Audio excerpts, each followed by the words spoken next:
Lassiter Factor. What's up, all my movie-loving maniacs? This is your boy Bankful B of the Lassiter Factor, and today I'm going to talk about the documentary Not Just a Goof, which was released on Disney Plus last week, and I watched it, so let's review. Now, before I continue, you may notice I have this little thing around my neck. That is because I have been going through neck pains over the past weekend, and it sucks. And right now I'm on three different medications, one of them being Percocets. Shout out to Nurse Sally, aka my mother. And despite the fact that I feel a lot better than I have been the past couple of days, I'm still not out the woods, but the reviews must go on, and it's also a reason why I haven't put up a review of Drop or The Amateur, because I just didn't get a chance to go to the movies this weekend because that's just how much pain I was in over the weekend. In fact, by Sunday, I was feeling a little better enough to want to go to the movies, but the medication, it gave me a huge headache to the point I was just like, all right, I'll find some other time to go see it. But you better bet your sweet ass I am going to see Sinners this weekend. Believe that. But anyways, Not Just a Goof is a documentary about the making and the impact of a Goofy movie, which is now celebrating its 30th anniversary. I just did a review of that movie last month. You should check it out. But basically, it's from the point of view of one of the nephews of the director of the movie, in which the director of the movie, he still has tapes about the making of the movie, and then we also get to see how the movie kind of underperformed at the box office, but then it gained a cult following and the impact it had, in particularly the black community, and the legacy that this movie has built up.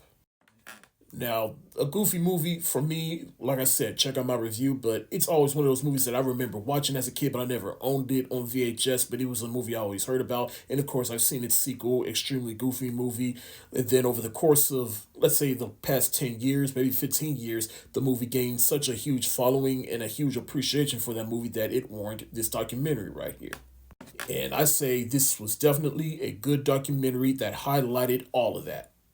Because, like I said, you get to meet the director of the movie, and he just wanted to make something pure, and he wanted to make something that was on the same level as everything else Disney was putting out at the time. They even had Jeffrey Katzenberg, who was one of the heads at Disney at the time, and he was basically trying to save the Disney company, and he made some calls that were questionable at times. Anybody that knows Jeffrey Katzenberg knows that he was not an easy person to work with, but there was a method to his madness. And he actually did believe in the Goofy movie until he got fired from Disney and he left, and that was ultimately a factor in this movie's success in the theater and the box office.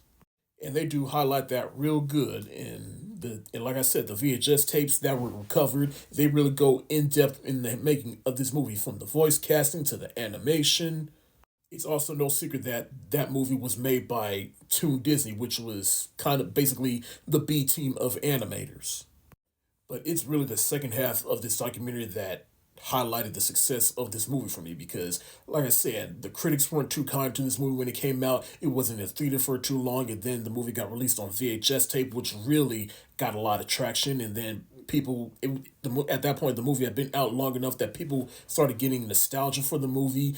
And D23, 10 years ago, they had a whole panel for it, and it's not till the director and the animators of the movie, they realized how much people love this movie. They went on Google and looked up reviews and people talking about it. It's still celebrated to this day. This was truly the little Disney movie that could.